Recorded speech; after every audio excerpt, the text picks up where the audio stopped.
नमस्कार, मैं हूं शुभे मिश्रा और आप देख रहे हैं चुनाव से जुड़ा सबसे पहला चुनावी बुलेटिन। चुनाव की चाल तो समझिए। लोकसभा चुनाव के चौथे फेज का चुनाव खत्म हो गया। पांचवें फेज का चुनाव प्रचार प्रसार थम गया।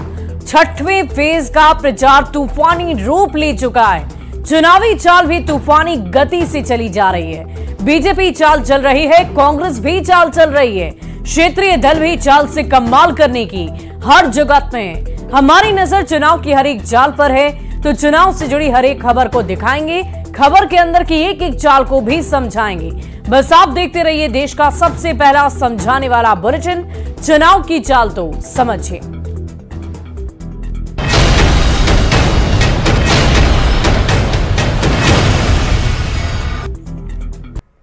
और लोकसभा चुनाव के लिए सोमवार को पांचवें चरण की वोटिंग होगी। 8 राज्यों के 49 सीटों पर सुबह 7 बजे से वोट डाले जाएंगे। राजनाथ सिंह, स्मृति ईरानी और राहुल गांधी से लेकर चिराग पासवान और रोहिणी आचार्य के भी चुनावी मुकाबले का दिन कल ही है। जिन 49 सीटों पर सोमवार को वोटिंग होगी, वहां बीजेपी के लिए सबसे बड़ी चुनौती होगी, क्योंकि बीजेपी ने इन 49 सीटों में 2019 में सबसे ज्यादा सीटें जीती थी।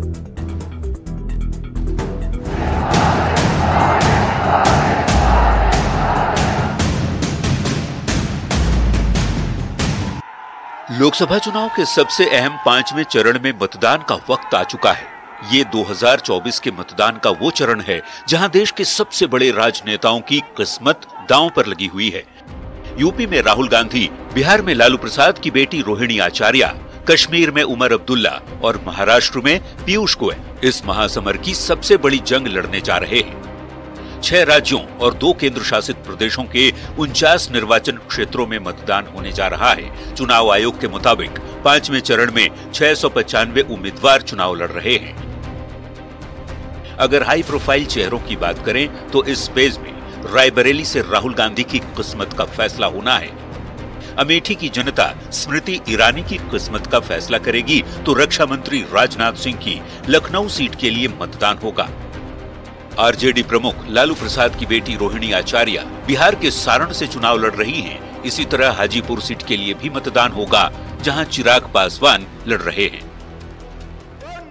पांचवें चरण में जिन 49 सीटों पर चुनाव हो रहे हैं, 2019 में इनमें से ज्यादातर सीटों पर बीजेपी और एनडीए को जीत मिली थी। बीजेपी के सामने पिछला प्रदर्शन दोहराने की चुनौती है, तो आईएनडीआईए के दलों के सामने पहले से बेहतर प्रदर्शन करने की चुनौती है। Bureau report.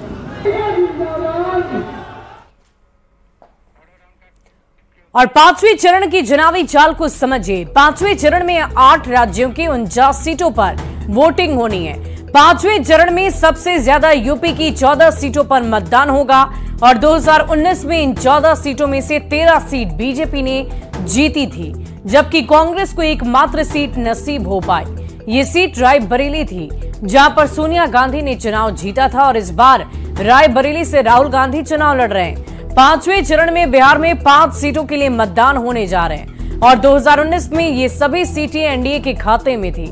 महाराष्ट्र में 13 सीटों पर मतदान होंगे और 2019 में शिवसेना ने 7 और बीजेपी ने 6 सीटें जीती थी और तब शिवसेना के 2 फाड़ नहीं हुए थे।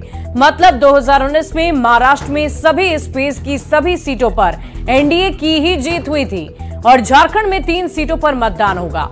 2019 में यहां बीजेपी ने सभी 3 की 3 सीटें अपने खाते में रखी थी।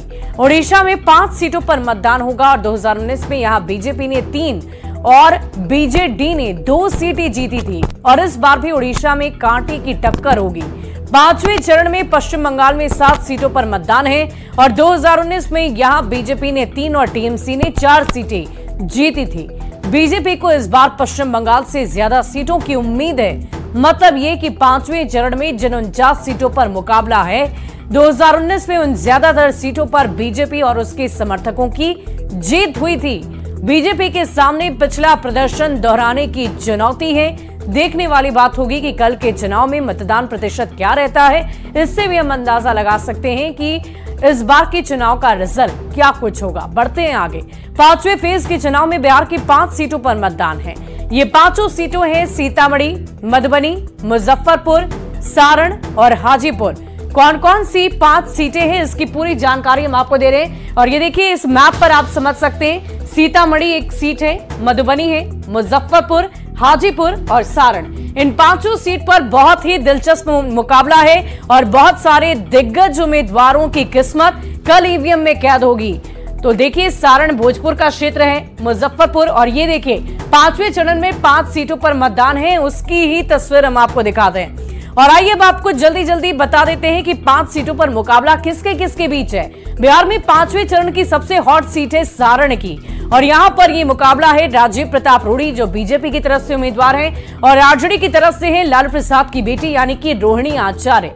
लालू प्रसाद की बेटी रोहिणी आचार्य पहली दफा चुनाव लड़ रही हैं। वो सिंगापुर में रहा करती थी, लेकिन अभी इस वक्त बिहार के अलग अलग जगहों का दौरा कर रही हैं और चुनावी मैदान में, जिनके लिए प्रचार में खुद आरजेडी सुप्रीमो लगे हुए थे। दूसरी ओर बीजेपी की राजीव प्रताप रूडी जो लगातार यहां से जीतते आए हैं, और अगर इस बार उनकी जीत होती है तो ये उनका हैट्रिक होगा, जिनके लिए प्रधानमंत्री ने छपरा में बहुत बड़ी रैली की। 5वें चरण के चुनाव में दूसरी सबसे हॉट सीट है हाजीपुर। हाजीपुर में मुख्य मुकाबला है एलजेपीआर के अध्यक्ष चिराग पासवान और आरजेडी के शिवचंद्र राम के बीच। हाजीपुर सीट रामविलास पासवान का गढ़ रही है। हाजीपुर से रामविलास पासवान 8 दफा सांसद रह चुके हैं और चिराग के सामने अपने पिता की विरासत को आगे बढ़ाने की जिम्मेदारी है। और खुद पीएम ने हाजीपुर में रैली कर चिराग पासवान के लिए लोगों से वोटों की अपील की।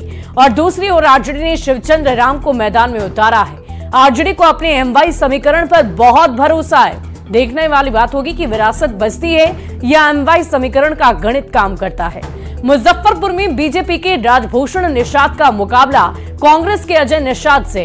बीजेपी से लगातार 2 बार सांसद रहे थे अजय निषाद, और बीजेपी ने टिकट काटा तो कांग्रेस से मैदान में उतर गए। अजय निषाद ने चुनावी लड़ाई को और भी ज्यादा दिलचस्प बना दिया, जबकि बीजेपी ने राजभूषण निषाद को उम्मीदवार बनाया। जातीय समीकरण साधना बीजेपी के लिए यहां पर बहुत बड़ी चुनौती है।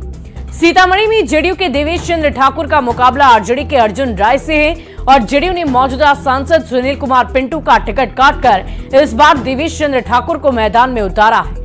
आरजेडी ने अर्जुन राय पर भरोसा जताया और आरजेडी ने अगड़ा पिछड़ा की राजनीति करने की कोशिश की है, तो बीजेपी ने राम मंदिर के बाद मां सीता के मंदिर का मुद्दा उठा दिया है। कौन सा पलड़ा भारी होगा, ये भी देखना दिलचस्प होगा। मधुबनी की बात कर ली तो यहां से बीजेपी के अशोक कुमार का मुकाबला आरजेडी के अली अशरफ फातमी से है। बीजेपी से 2019 में भी अशोक यादव ने जीत दर्ज की थी और लगातार दूसरी बार जीतने की कोशिश में है अशोक यादव, जबकि आरजेडी के अली अशरफ फातमी दरभंगा सीट से 4 दफा सांसद रह चुके हैं। दोनों ही उम्मीदवारों ने जातीय समीकरण साधने की भरपूर कोशिश की है। और 5वें चरण में अब आपको झारखंड लिए चलते हैं, जहां पर 3 सीटों पर चुनाव है, और झारखंड में 3 सीटों पर चुनाव है, वो है चतरा, कोडरमा और हजारीबाग। ये 3 सीटें हैं जिस पर कल चुनाव होने हैं झारखंड में, और 5 सीटें आपने बिहार की जान ली। इन सीटों के बारे में भी आपको विस्तार से बता देते हैं। चतरा में बीजेपी के कालीचरण सिंह का मुकाबला कांग्रेस के कृष्णानंद त्रिपाठी से होना है। चतरा बिहार से सटा एक नक्सल प्रभावित क्षेत्र है। पिछले चुनाव में बीजेपी ने यहां पर जीत दर्ज की थी और चतरा सीट बीजेपी का गढ़ मानी जाती है। मतदाताओं की संख्या के लिहाज से ये बहुत छोटी सीट है। कोडरमा में बीजेपी के अन्नपूर्णा देवी का मुकाबला सीपीआईएमएल के विनोद कुमार सिंह से है।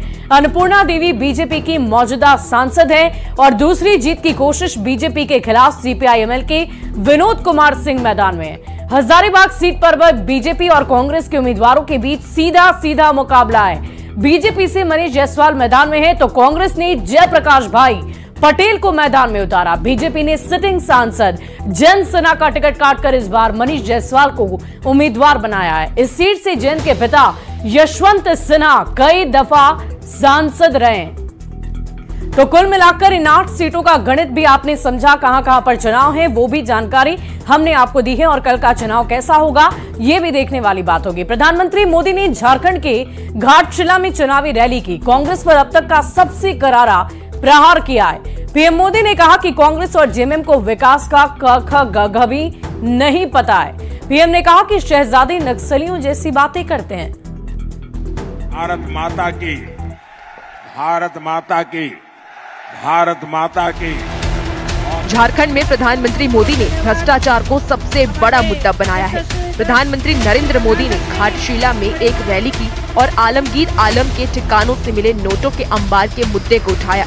प्रधानमंत्री ने पूछा कि ये नोटों के अंबार किसके हैं। झारखंड सुनते ही नोटों के पहाड़ देखने को मिलते हैं। सामान्य मानवी को गरीब रखकर कांग्रेस और झामुमो वालों ने अपने घरों में काली कमाई का अंबर लगा रखा है।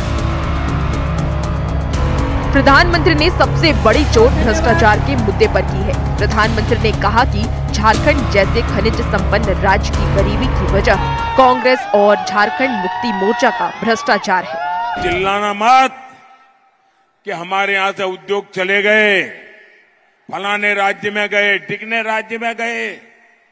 ये आपके शहजादे की भाषा के कारण आज दुनिया से इतने उद्योगकार आ रहे हैं। आपके राज्य में आने को कोई तैयार नहीं है, निवेश करने को तैयार नहीं है। और मुझे, मेरे लिए हिंदुस्तान के किसी भी कोने का नौजवान वो मेरा अपना है। मैं उसके अधिकारों को कोई छीन ले, ये मुझे स्वीकार्य नहीं है।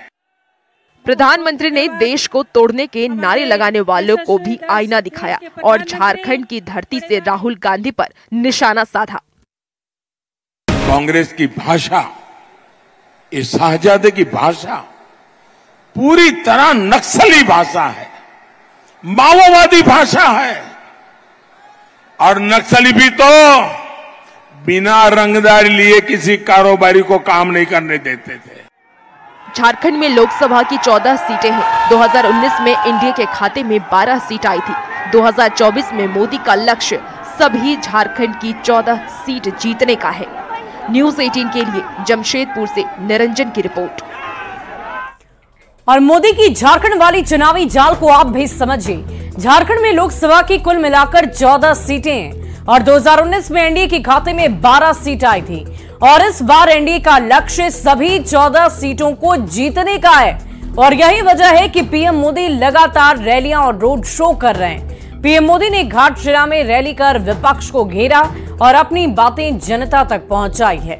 बढ़ते अगली खबर की ओर। प्रधानमंत्री नरेंद्र मोदी 20 मई को बिहार दौरे पर हैं। पीएम मोदी 20 मई को पटना में रात्रि विश्राम करेंगे और 21 मई को 2 बहुत बड़ी रैलियों को संबोधित करेंगे। चुनाव के बीच प्रधानमंत्री का ये 7वां बिहार दौरा होगा। भारत माता की। लोकसभा चुनाव के दौरान 7वीं बार प्रधानमंत्री नरेंद्र मोदी बिहार आ रहे हैं। 4 अप्रैल को जमुई में पीएम ने सभा की थी। 7 अप्रैल को नवादा में गरजे थे पीएम। 16 अप्रैल को गया और पूर्णिया में जनसभा हुई। 26 अप्रैल को अररिया और मुंगेर में पीएम मोदी ने रैली की। 4 मई को दरभंगा में पीएम की दहाड़ सुनाई दी, जबकि 12 मई को पटना में मोदी ने रोड शो किया। 13 मई को हाजीपुर, मुजफ्फरपुर और छपरा में रैली कर एनडीए के पक्ष में माहौल बनाया। अब 20 मई को 7वीं बार प्रधानमंत्री बिहार आ रहे हैं। 20 मई को पीएम मोदी पटना में रात्रि विश्राम करेंगे और उसके अगले दिन यानी 21 मई को प्रधानमंत्री बीजेपी के दिवंगत नेता सुशील मोदी के घर जाएंगे। उसके बाद 2 बड़ी चुनावी रैली को संबोधित करेंगे। सिवान और महाराजगंज की सीमा पर बसे गोरियाकोठी में रैली कर पीएम मोदी सिवान से जेडीयू की उम्मीदवार विजय लक्ष्मी कुशवाहा और महाराजगंज से बीजेपी उम्मीदवार जनार्दन सिंह सिग्रीवाल के लिए वोट मांगेंगे। प्रधानमंत्री की दूसरी सभा मोतिहारी के गांधी मैदान में होगी, जहां वे पूर्वी चंपारण से बीजेपी उम्मीदवार राधा मोहन सिंह के समर्थन में प्रचार करेंगे। पीएम के दौरे को लेकर बीजेपी दफ्तर में बैठक हुई। राधा मोहन सिंह ने कहा, प्रधानमंत्री के दौरे को लेकर कार्यकर्ताओं में जबरदस्त उत्साह है।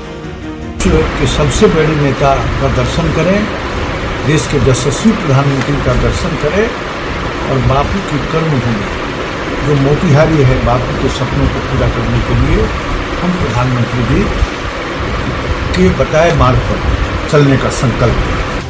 20 और 21 मई के अपने 2 दिवसीय बिहार दौरे के 3 दिन बाद 25 मई को फिर से प्रधानमंत्री बिहार आएंगे और पाटलिपुत्र, काराकाट और बक्सर में चुनावी सभा को संबोधित करेंगे।